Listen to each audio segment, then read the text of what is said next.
The first step to using ChatGPT for a lot of people is looking at that prompt space and saying, okay, that I know that space, that's similar to Google. So I'll treat it like Google and I'll ask googly type questions. But we need to move on from that. The next tier after that is focus on use cases and learn how to prompt. Prompting has been a problem for people for a multitude of reasons. In Asia, sometimes English is a second language, but we have to explain to them that you can prompt in Tagalog, you can prompt in Chinese, you can prompt in any language you want.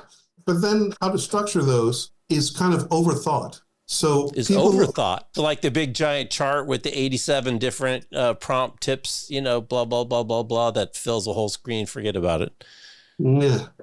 No, it's a conversation. So we're using it as a thinking partner and a digital colleague.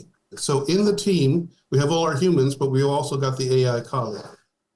We're talking to it and we're bouncing ideas off, and we're asking it to look deeper into data to perceive things that we may not see, or we're asking it to put together a risk matrix table that will help us analyze and think. Because this leads back to something we talked about earlier, is that the people who we're serving, those CRE leaders and those heads of corporations, have a lot of decision fatigue. They have to figure out how to make the right decisions. And our leaders are helping them to structure and think through and make those decisions for those big workplaces. It's really not about input, got an output, I'm happy. In fact, I see a lot of engineers frustrated by that because they say, here's the data for the humidity and the temperature.